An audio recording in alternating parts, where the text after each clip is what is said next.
Good evening and happy St. Patrick's Day. While it would make sense to do an Irish beer review, I'm doing a Belgian Trappist ale review instead.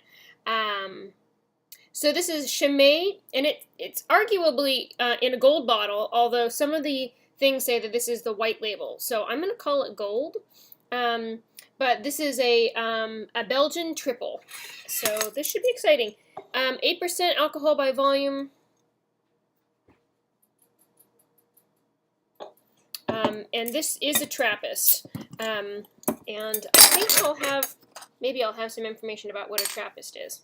Maybe not. So theoretically, this should be served in a tulip glass, and the best I have is a brandy snifter. They're cousins, right? Brandy snifters and tulip beer glasses, but hopefully this will not offend anybody. And last night I drank Stella Artois in a Chimay glass, so I'm just breaking all the rules. So, let's get down to business. Belgian Tripel, this is BJCP category 18C. So Belgian ales have a pretty, I think, characteristic yeast to them, and that produces a kind of spicy, clovey flavor, and so it's very easy to pick out Belgian ales, I think. And so, for aroma, I'm getting a little bit of spiciness and pepperiness, and I'm getting nice maltiness. It's got a sweet fruitiness, almost like banana. Pretty good.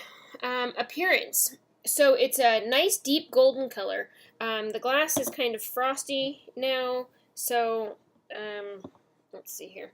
It's not crystal clear. It says that a Belgian should be clear. It should have good clarity, but this does not. So it should have a long-lasting, creamy, rocky head, which if I could turn this sideways, maybe I can, I don't know here. If you can see here, it kind of has a rocky head, which means that it's got bumps in it that stay. It doesn't just dissipate quickly. And this deep rocky head is part of what gives Belgian ales a lacing as they go down the glass. And so hopefully I remember to point out the Belgian lacing if I notice it. Let's see. Flavor. We should be getting a lot of spicy fruitiness out of here. Let's see how this turns out.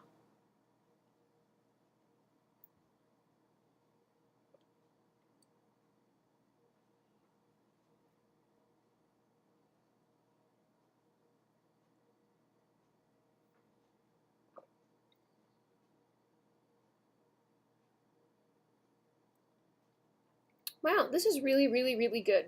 This is really good.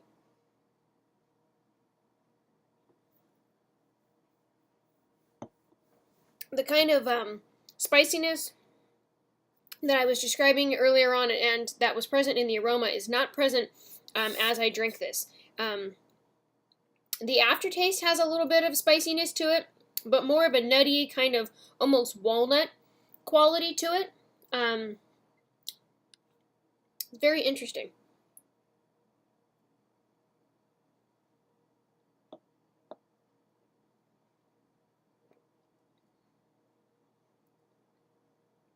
It's nicely malty, fruity. It's very soft. It does have a little bit of spice to it, but just barely. Interesting. Alcohol, there is an alcohol flavor to it, and almost an alcohol dryness or burn on the tongue after the fact. But at 8% alcohol, like we should be, that's in the range where you start tasting the alcohol in a beer. I'm really not getting a lot of bitterness out of this, and it says here that bitterness is typically medium to high. From combination of hop bitterness and yeast-produced phenols. And so the phenols are what kind of give it that spicy, clove, peppery kind of a flavor. And I'm really not getting a lot of that out of here. It is pretty heavily carbonated, and I don't see, it's too hazy for me to really see a lot of bubbles in it necessarily. So I can't see the carbonation, but I mean, it's still holding this head. You know, so there's a lot of carbonation going on.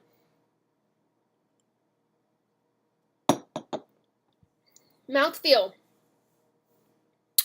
Medium mouthfeel to it. It has a nice slickness and a kind of thickness to it that's really very enjoyable. I think it says in the description that high alcohol content adds a pleasant creaminess, but little to no obvious warming sensation. No hot alcohol or solventy character. Always effervescent, never astringent. And I think all of those qualities are present here.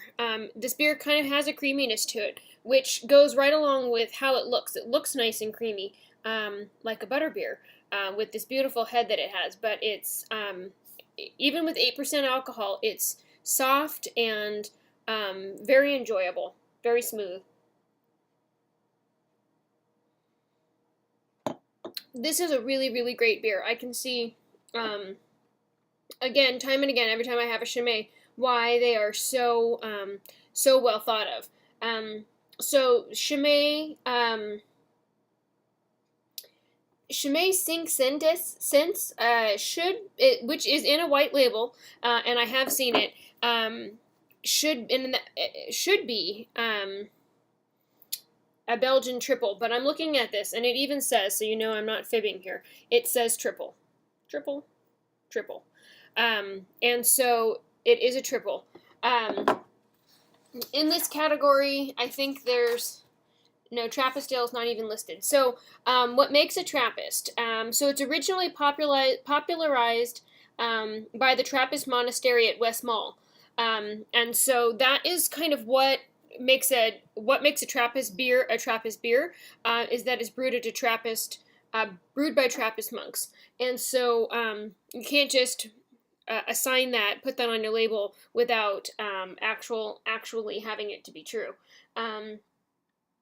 And so this was brewed, so the registered trademark Trappist certifies this ale was brewed within the walls of an existing Trappist monastery under the control of the Trappist community. A major part of the sales revenue is used by the monks to support charitable works. So there you go. Excellent beer. I definitely recommend that you try it. So I was at the store, and there's a red label, a blue label, and this gold label, and I think that there's actually a white label as well, which is called Cinq Cents, and I may have accidentally gotten it and then convinced myself it was a blue label. So now I'm confused, but nonetheless, this color labeling system is confusing to me. But great beer. I definitely recommend that you give it a shot if you have it available at your local stores.